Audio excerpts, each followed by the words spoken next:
Hello and welcome back. In the last class, we looked at the difference between racism and racial discrimination as defined by law, and we covered the different attributes that are protected under racial discrimination, such as color, ethnicity, nationality, and so forth. I'll link that video in the description below. In this class, let's start by making sure we understand where we get our legal rights against racial discrimination from. Let's take a walk down memory lane. In 1965, the UN General Assembly adopted the International Convention on the Elimination of All Forms of Racial Discrimination, and it then entered into force 3 years later. So you can remember this was fresh off the war, the World War II. Hitler had been doing his thing, and he had all the racism going on that everybody had agreed was not such a good idea. Everyone was going along fine and dandy, and then when he started talking about the Aryan race, and the best race being people say with the blue eyes and the blonde hair, and everyone else who was a brunette thought, hang on a second, maybe racism is not such a good idea after all. It might even come and affect us. So at that point, they all decided, well, let's get rid of this thing called racism. The UN affirmed the necessity of speedily getting rid of racism across the whole world. And they wanted to get rid of racism in all its forms and manifestations, and of securing understanding and respect for the dignity of the human race. All good.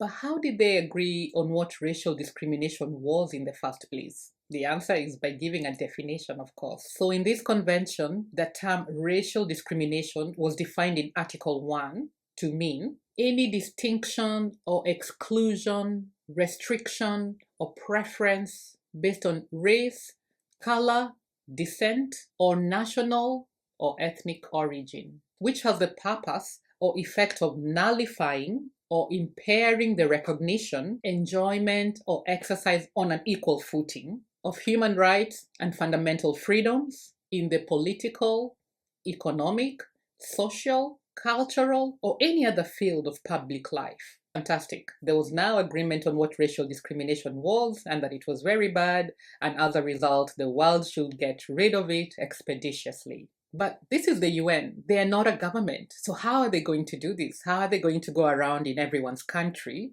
and get these laws passed? Because they don't have authority in their countries. They can't just come to your country and start dictating laws. So how are they going to do this? This is where the member states come in. By the way, when we say member states, we mean the countries that have ratified the UN Charter. So they've agreed to abide by the UN Charter. So all the states or countries that were party to the convention undertook to condemn all forms of racial discrimination and to review government, national, and local policies, and to amend or repeal laws and regulations which create or perpetuate racial discrimination. The next phase was a slow burn process. Every member state went back to their own country and they started trying to pass the laws. So as you can imagine, the laws in each and every country might be worded slightly differently, but at the core of it, they're all intended to stop racial discrimination, to eliminate it completely. Now, remember what they undertook. The governments were going to review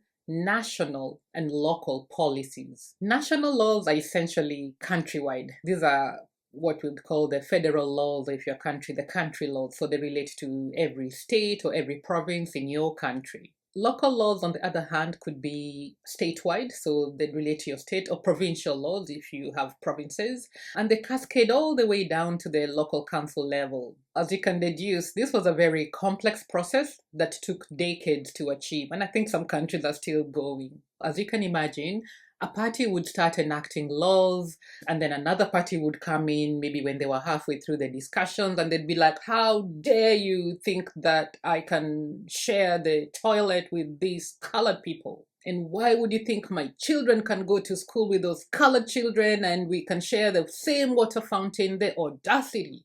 So they'd reverse the laws or they'd put it on hold, and then it would take a couple of years and somebody else would come in and restart the process all over again. So there was a lot of back and forth before anything got done. Some states were more committed to their racism and they had to be brought kicking and screaming to the times have changed table for negotiations. And as you can imagine, if that was the case, then some of the laws they enacted were not very robust.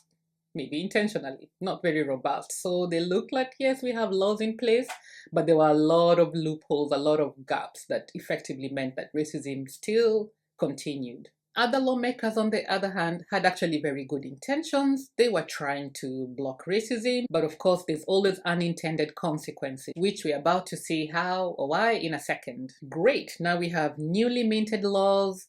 They are protecting people against racism. A few brave souls started to use the laws in the court of law to defend themselves against racism. This is where the judge in question now comes to mind. The presiding judge over the court case has to decide what the law actually meant and make a call whether there was racism or no racism.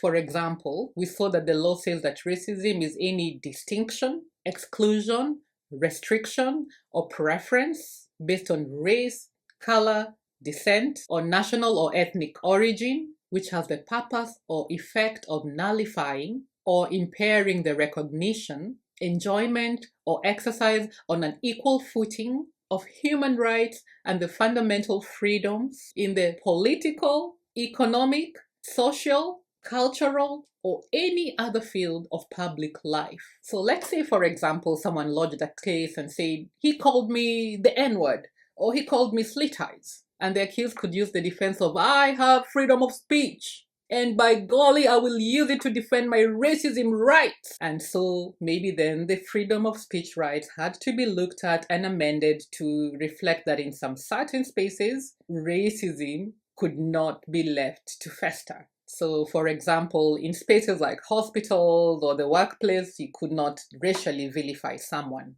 So you can do all your freedom of speech out there, but not in the workplace, not in the hospital, for example. So in other words, it wasn't just enough to enact discrimination laws. You also had to then go and review the other laws that were there and actually put in amendments to make sure there was harmony and that the laws did not contradict each other. And in some countries, specific workplace laws were enacted to protect the workers against discrimination. And so let's come to the workplace. Let's look at another example. A company has out of hour drinks. It's organized by Jerry. Jerry decides to invite everyone in the team apart from Fernandez, Zeng, and Amina. Now, it so happens that Fernandez, Zeng, and Amina are the only members of the Black and Brown community in this department. Shock and horror. Coincidence? I think not, says Amina. She decides to sue Jerry and the company. Jerry because he didn't invite them, and the company because when she complained about it, they did nothing, they did not take her side, they simply let Jerry get away with it. Now, it goes to court, the company and Jerry argue they did nothing wrong. In fact, Jerry can't believe just how ungrateful Amina is. He feels like he's being punished for his good deed of giving her a job. And in fact, he thinks that that in itself shows that he's not racist, thinks Jerry. After all, if not for him, you'd probably be in jail or doing drugs, thinks Jerry, without any capacity to do a self-assessment and realize that his own thoughts are based on his prejudices and his assessment of your ungratefulness is based on his own racist thoughts. Now, Jerry's lawyer has the good sense to tell Jerry to keep his racist thoughts to himself. He instead argues that Amina cannot use the workplace racist laws against Jerry and the company because this was after work hours and the venue wasn't the workplace, it was a pub, and therefore those laws do not apply to a pub. So the issue now becomes, what's a workplace? The courts have to now come in and decide exactly what a workplace is with the help of your lawyers, of course, who've gone and effectively argued that there are a lot of workplace deals that are done, say, at the golf course. When people go to the pub, that's an opportunity for networking. They get to meet other managers, other employees, and therefore it actually forms part of what you do at work and therefore effectively is the workplace. So the courts decide to side with you. And they say that the workplace is actually not just limited to the physical venue, but also relates to any work-related events. This then sets up what is known legally as a precedent, whereby now everybody knows, all the law firms know that anytime the legislation says the workplace, the courts have defined to not just be the physical venue, but anywhere where there's work-related events. So from these few examples that we've looked at, I'm sure you can appreciate that not every scenario can be captured in legislation. And this is why when you're looking at a racial discrimination case, you don't just look at the legislation, but you also look at what is called case law. What have the courts decided in previous cases? And then, because this process started back in 1969, after a few years, there might be so many things that are in case law that are not in the legislation. And so the parliament might go back and decide to rewrite the laws, and that's where you'll see an amendment of the act, and they might include a lot of the things into the act itself. And sometimes it's also that the courts have done a ruling and the general public is not happy with the ruling. The members of parliament decide, oh, that's not what we really intended. So what they do is they go back to the legislation and they tighten it some more to make sure that it's actually clear. So anything that wasn't clear, any of those gray areas, they try and eliminate them as much as possible. Of course, there are many other scenarios, but I think that's enough for us to really establish and ensure we know the origins of the racial discrimination laws. And I hope this has led to a better understanding and appreciation of why the UN laws have helped in the fight to eliminate racial discrimination. And that's why we like it when the country you're in is actually a member of that UN body, because then they are bound to follow those rules. Without them being members of the UN body, then you're really relying on the goodness of hearts of people. And again, just think about what racial discrimination is. It's normally against a minority race or the minority races.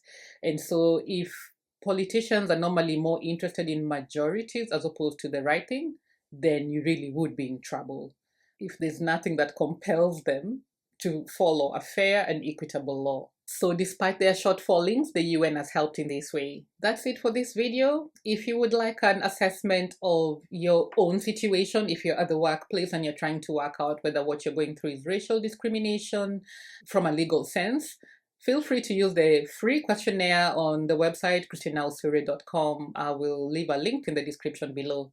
Bye. See you in the next one.